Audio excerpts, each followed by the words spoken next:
Mesdames, Messieurs, bonsoir. Au touche-à-tout, en première partie, ce soir, j'ai le plaisir d'avoir à mes côtés quelqu'un que vous connaissez très bien, qui est chroniqueur depuis plusieurs années, mais qui nous revient un peu fatigué. Alors, je vais essayer d'être doux avec, là, parce que, elle a eu une dure semaine la semaine dernière, puis elle va nous en parler. J'ai le plaisir d'avoir à mes côtés Nancy Laliberté de Catara, de Thetford. Alors, bonsoir Nancy. Allô, je vais être doux, oui, parce que... Oui.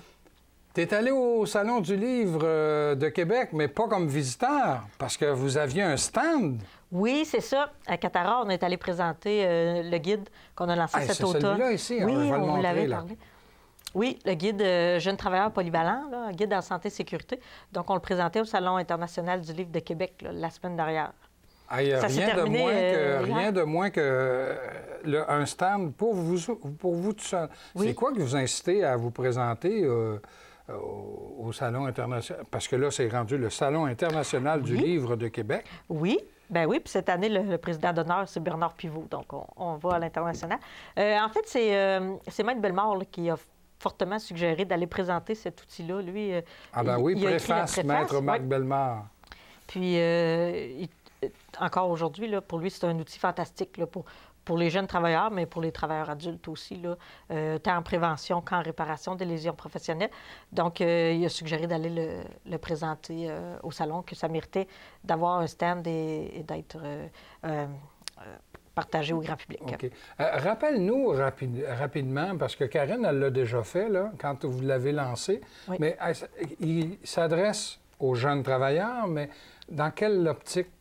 Oui, en fait, nous, parce que dans le cadre de nos mandats, on va dans les écoles secondaires donner des ateliers, des formations là, pour les travailleurs, les jeunes, qui soit sont déjà au travail ou qui vont le devenir, ils vont s'y retrouver. Donc, c'est des ateliers d'information sur leurs droits, les responsabilités d'un travailleur et les responsabilités et droits des employeurs.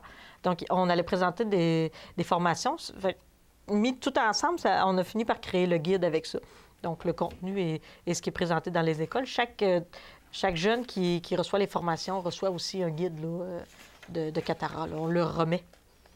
Quand tu dis remet, là, vous leur donnez? On le donne, oui. Vous le donnez.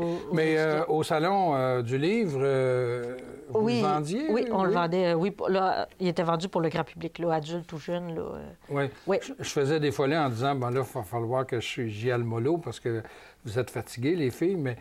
C'est toute une expérience, hein? Je pense que c'est du 9 à 9. Oui, c'est ça. C'était du 8 au 12 là, avril. Donc, tous les jours, on tient notre stand de 9 h, sauf le dimanche, là, qu'on terminait à 5 h pour démonter notre assemblage. Donc...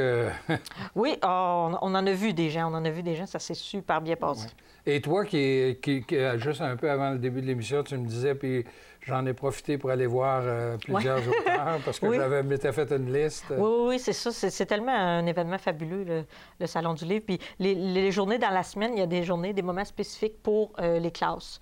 Donc, niveau préscolaire, primaire, secondaire. Donc, on a pu rencontrer beaucoup d'élèves aussi là, par ce biais-là, en étant présents tous les jours au salon. Oui.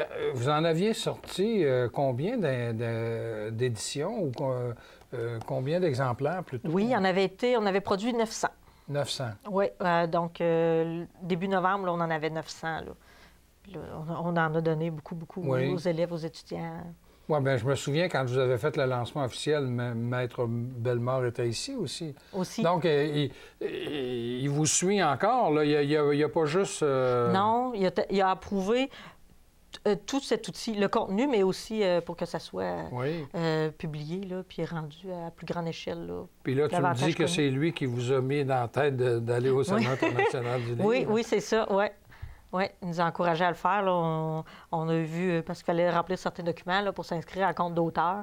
Donc, on a complété tout ça, puis on a pu avoir un espace. Là, il est peut-être un peu tôt, mais est-ce que déjà le bilan va être positif? Très, très positif, mais c'est ça. Ça s'est terminé hier. Là, la petite caisse n'est pas faite. Là. Mais oui, on est franchement énormément satisfaits. Est-ce que tu étais là avec Karen aussi? Oui, vous étiez tous les deux qui assumiez là, du 9 à 9. Là. Oui, puis on avait des bénévoles aussi qui étaient là pour nous aider. Puis Bellemare venait signer les exemplaires. Ah, bon, alors ça attire, ça. Oui. Donc ça, c'est une activité qui vient de se dérouler. Oui. est passé. Maintenant, il y en a qui s'en viennent, là. On est à la mi-avril. Il y a toujours le 1er mai, qui est la fête internationale des travailleurs. Oui. Mais tu me disais qu'il y en a une autre fête. Oui. Puis là, j'étais surpris un petit peu. Puis pourtant, l'année dernière, c'est vrai, vous en aviez parlé. Ben mais oui. je l'avais oublié. C'est laquelle des fêtes? Puis soulignons-le à grands traits pour pas que je l'oublie. Oui, c'est pour ça que je vous ai amené ça, là, M. Pierre. Oui. Pour souligner l'événement, c'est le 28 avril.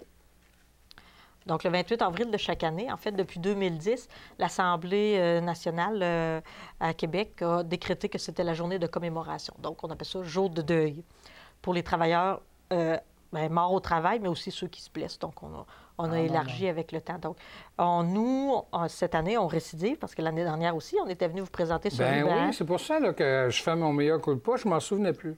Bien, c'est pour ça qu'on revient, pour raviver la mémoire. Parfait. Donc, les gens sont invités. Nous, on a présenté ça l'année dernière. Puis encore cette année, on recrée la campagne de ruban. Donc, nous, on a préparé des petits rubans là, avec les couleurs à l'effigie de ces 2 journées-là. Puis, on suggère aux gens de les porter pour commémorer et le 28 avril et le 1er mai. OK. Et ces rubans-là vont être disponibles à quel endroit? Nous, on en a au bureau, là, parce que là, on est à mi-avril, donc ils sont prêts. On en a à notre local. Puis sinon, les 27 et 28 avril, ils seront distribués au centre-ville de Thetford. Bon, quand tu dis « nous, on en a à notre local », moi, je sais où vous êtes nos voisins, mais pour les gens qui nous écoutent et qui ne sont pas certains, Catara, c'est où, ça? Oui, Catara, c'est au centre communautaire Maragnès-Desrosiers. En avant de l'église? En avant de l'église Saint-Alphonse, 37 Notre-Dame-Ouest. Oui. Puis vous êtes à l'étage? Oui, à l'étage numéro 1, là, donc pour les local gens qui auraient 102. des difficultés, il y a même un ascenseur. C'est rendu moderne au centre C'est très adapté, là. Toute clientèle peut venir nous rencontrer puis venir se procurer un ruban et le porter fièrement là, pour... OK. Puis ça, c'est gratuit, j'imagine? Oui, tout à fait. Et qu'est-ce qui est inscrit en arrière ici? Qui dit un peu à quoi ça consiste, Catara? Oui, c'est ça. C'est nos coordonnées, nos différents mandats. Là. Qu'est-ce qu'on peut faire là, pour la population et les gens. Donc, c'est nos informations et le ruban. Profitons-en, là, pendant que je lis le papier. C'est dit que Catara travaille pour vous. C'est quoi au juste, Catara? Qu'est-ce que ça veut dire déjà? Oui, Comité d'appui aux travailleurs et travailleuses accidentés de la région des Appalaches. Mais on couvre là, 6 MRC quand même. CCMRC, oui, c'est vrai. Vous avez un territoire qui est rendu... Assez large, oui. Assez large. Ça va jusqu'à dans Bellechasse, hein, je pense? Le Binière. La Binière, oui. Les Aides-Chemins, la Beauce. OK. Oui. Donc, le comité d'aide aux travailleurs et travailleuses accidentés, ça vient de le dire un peu. Qu'est-ce que vous faites? Oui. S'il y a des gens qui ont des problèmes de santé suivant un travail, c'est pas nécessairement juste un accident, hein? Ça peut être un geste répétitif qui fait qu'on se retrouve avec un problème à l'épaule ou au coude. Ils peuvent avoir recours à vos services pour savoir de quelle façon procéder pour essayer de réparer ce problème-là. Oui, c'est ça, faire une demande là, pour recevoir de l'indemnisation de la part de la Commission de la santé. OK. Mais si on revient au 28 avril, là, ça va être un mardi cette année. Oui. Hein? Bon.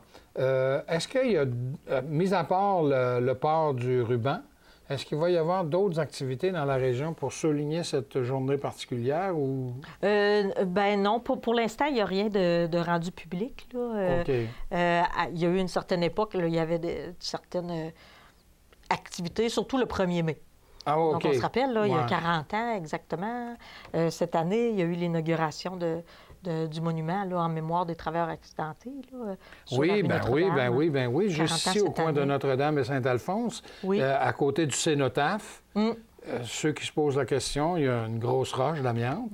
Et ça, je me souviens, ça avait été le 1er mai 1975 lors de la célèbre grève de 7 mois. Pendant la grève moi, j'avais couvert cette grève-là. Alors, je me souviens qu'il y avait eu l'inauguration de ce monument en hommage aux travailleurs accidentés ou morts au travail. Là. Et est-ce que cette année, il va y avoir des activités aussi? Ou... Pour l'instant, nous, on n'a pas En tout cas, Catara, vous autres... Nous, c'est le ruban vraiment notre campagne qu'on fait. Mais il y avait à l'époque, puis je me souviens, là, en 1975, cette journée commémorative et ce monument commémoratif ça venait des syndicats. Oui, c'est ça. Puis en fait, le 1er mai est surtout très international et surtout européen. Eux le soulignent, c'est une journée fériée là, pour eux. Oui. Nous, en France, il y a toujours une marche exacte avec les banderoles des différents c'est très festif syndicats. Oui. Pour l'Amérique, surtout le Québec, c'est vrai, là, on parle de Montréal. Là, eux, ça va être plus des événements organisés par les syndicats. Puis là, ça va être plus de revendications, en fait, là, pour améliorer la qualité des milieux de travail. Là. Mais s'il y a quelque chose qui se fait, c'est dans ces eaux-là. Là. Okay. C'est surtout pour la région métropolitaine. Pour terminer, tu as apporté une vidéo. Explique-moi, c'est quoi? Là, on va finir l'émission avec ça. Oui, c'est ça. C'est une vidéo qui a été faite pour souligner, par la CSST, pour souligner la journée de deuil du 28 avril. C'est une vidéo, une minute de silence. Puis, c'est très touchant comme vidéo. Là. Il n'y a pas personne qui ait des discours, puis des témoignages, puis des revendications, mais visuellement, c'est assez prenant. Je trouvais que c'est un bel outil là, de sensibilisation. Bon, bien alors, on finit avec ça. Je vous invite à écouter le vidéo qui dure à peu près une minute. Oui. Bon, puis restez des nôtres parce que l'émission va se poursuivre après le vidéo.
Nous poursuivons l'émission et j'ai le plaisir d'avoir à mes côtés des représentants de la Maison des Jeunes et de Thetford et maintenant de Black Lake.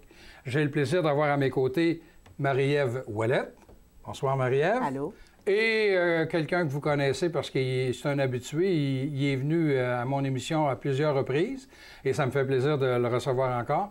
Jean-Sébastien Roy. Bonjour Pierre. Alors, Jean-Sébastien, toi, tu es le directeur, le coordonnateur de la Maison des Jeunes à Thetford.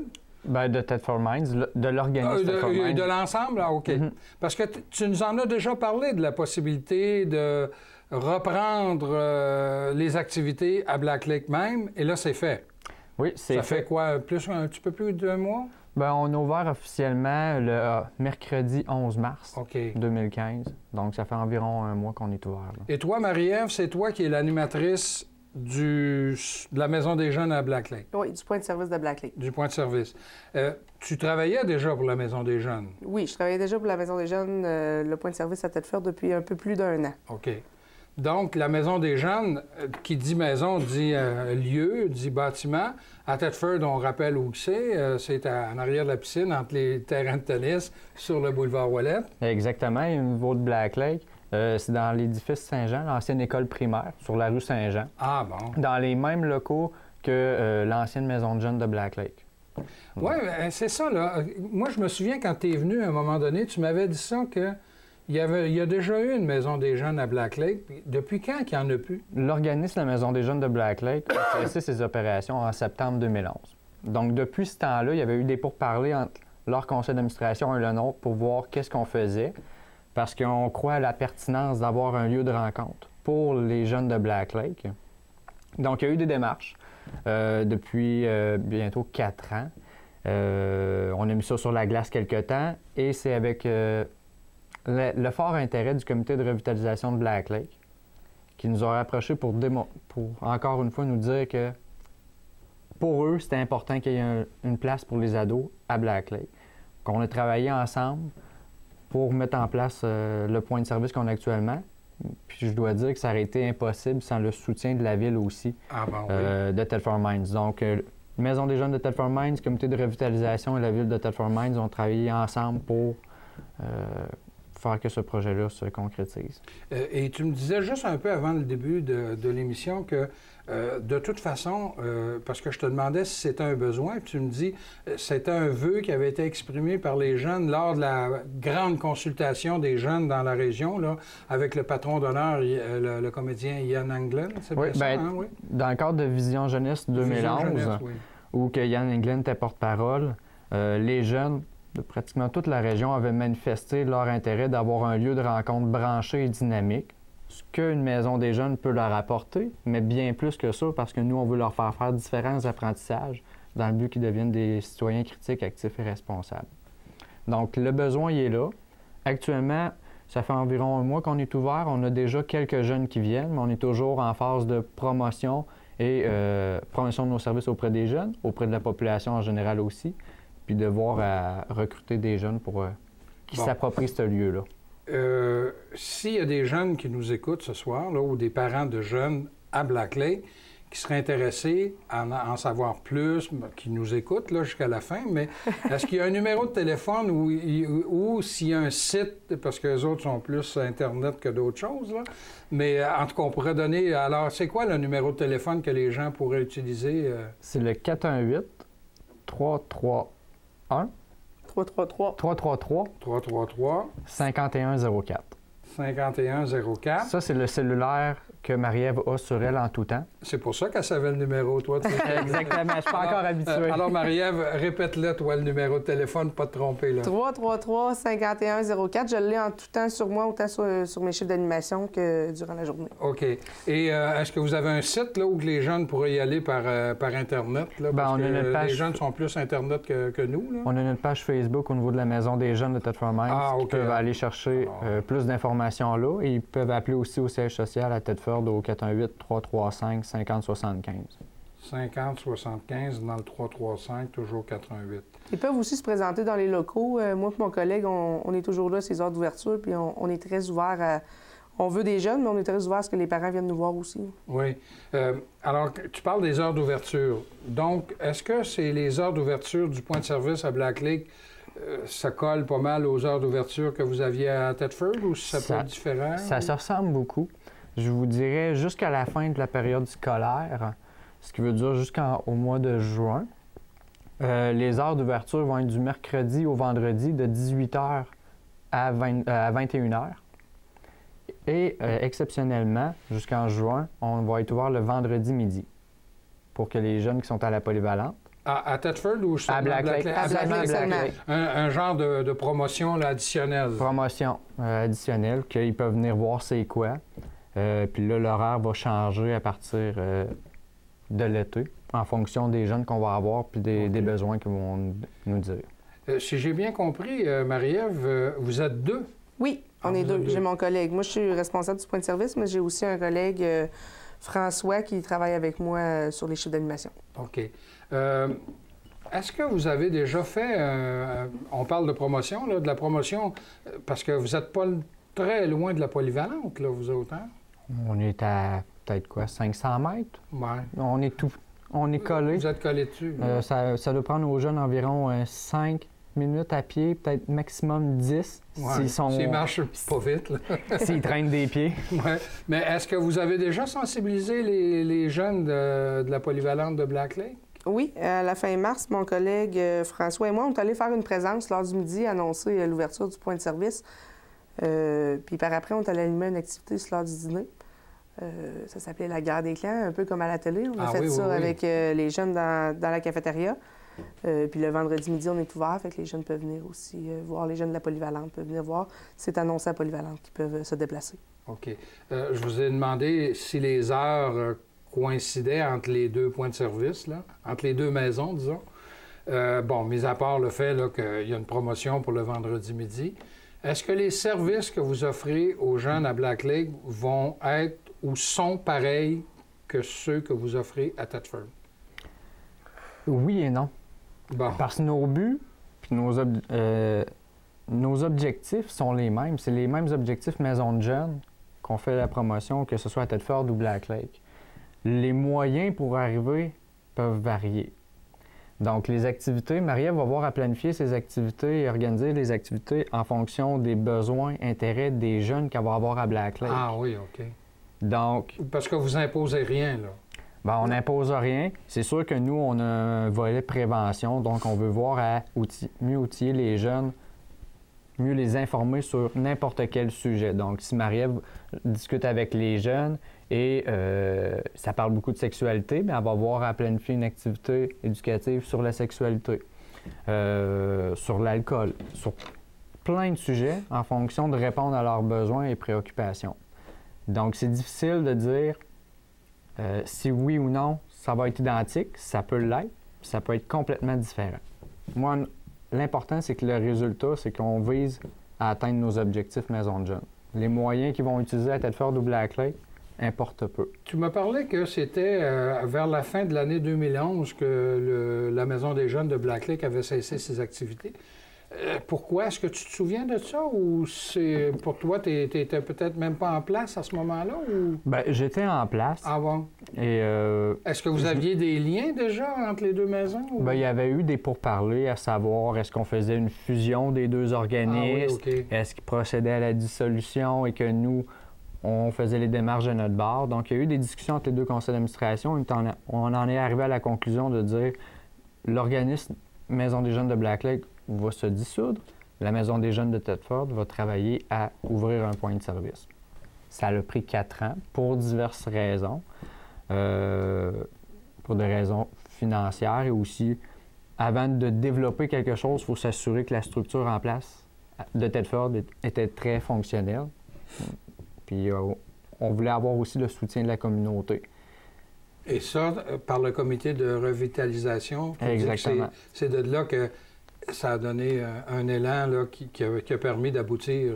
Bien, il y avait déjà des démarches qui avaient été faites, mais le comité est vraiment venu nous prêter main forte, si je peux dire ça, nous donner un appui pour démontrer le besoin réel. Donc, on leur en sommes très reconnaissants. Et dans l'ancienne école Saint-Jean, est-ce que cette bâtisse-là, en passant, appartient à la ville ou à la commission scolaire? Elle appartient à la ville. OK, ça appartient maintenant à la corporation municipale. Oui. OK. Et c'est pour ça que tu dis que c'est grâce à l'aide de la corporation municipale, du comité de revitalisation et tout s'est enclenché que vous avez pu vous installer là. Qu'est-ce que vous avez comme locaux? Est-ce que c'est une classe ou deux? Ou... C'est le secrétariat, en fait. Si on regarde une école primaire, c'est le secrétariat qu'on a. Est-ce que c'est grand? Par rapport à la maison ici qu'on a à Thetford, là, on a déjà été faire une émission puis on avait fait le tour. Là. Est-ce que la grandeur se compare? C'est pas pareil parce que la maison des jeunes de Thetford a 2 étages, tandis qu'à Black Lake, on n'a qu'un seul étage. Je dirais que ça l'équivaut à peu près à le haut de la maison des jeunes de Thetford. On a 2 locaux connexes ensemble, on en a un plus séparé qui connecte, qui est plus un salon. Là. Mais je vous dirais que c'est à peu près la même superficie que le premier étage de la maison des jeunes de Thetford. Alors soit dit en passant, le local qui est présentement utilisé comme salon est aussi le local pour la maison des parents.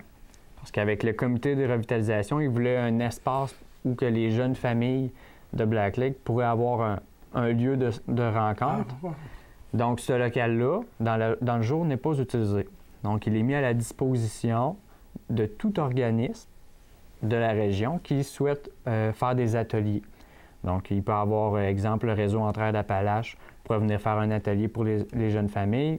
comme toute autre organisation. Oui, compte tenu du fait que vous autres, vous commencez vos activités à 18 heures. Exactement. Oui, Donc, les organismes intéressés n'ont qu'à me contacter au 418-335-5075 et on verra comment on peut s'accommoder. Donc, si je comprends bien, il y a maintenant une maison des jeunes et 2 points de service. Exactement. Un sur le boulevard Ouellet, un sur la rue Saint-Jean à Black Lake. Oui. Donc, il y a un conseil d'administration qui gère. Exactement. Est-ce que ça vous a... ça nécessite des investissements importants additionnels, ça, à la corporation? Bien, la raison au niveau des heures d'ouverture qui sont différentes, c'est que la Maison des jeunes de Black Lake recevait une subvention gouvernementale. On a réussi, en cessant leurs opérations, on a réussi à aller la rapatrier chez nous. Oh oui? Mais elle est beaucoup moindre Ouais. de ce qu'on a à Thetford. C'est la raison pourquoi on ouvre moins aussi. Mais on va être très présent dans le secteur Black Lake cet été pour faire des activités de financement. D'ailleurs, on va être au WellFest pour faire la collecte de canettes. Oui. On va ramasser l'argent. C'est un partenariat qu'on a eu avec eux. Marie-Ève, François et les jeunes vont voir aussi organiser des activités de financement diverses pour récolter plus de fonds. Oui, je pense qu'à Thetford, je me souviens bien, les mercredis de la musique au bout de la rue Notre-Dame, c'était vous autres qui organisiez vous vendiez des boissons gazeuses. Service de des cantine, choses, liqueurs, chips, c'est très varié. Puis on questionne aussi les personnes présentes à savoir qu'est-ce qu'ils veulent. Ça reste à confirmer pour l'été qui s'en vient, à savoir si on va toujours être là. Mais ça, je vais contacter M. Tremblay très bientôt. Alors, Marie-Ève, Jean-Sébastien, merci beaucoup. Merci. Merci. Je vous invite à nous revenir la semaine prochaine.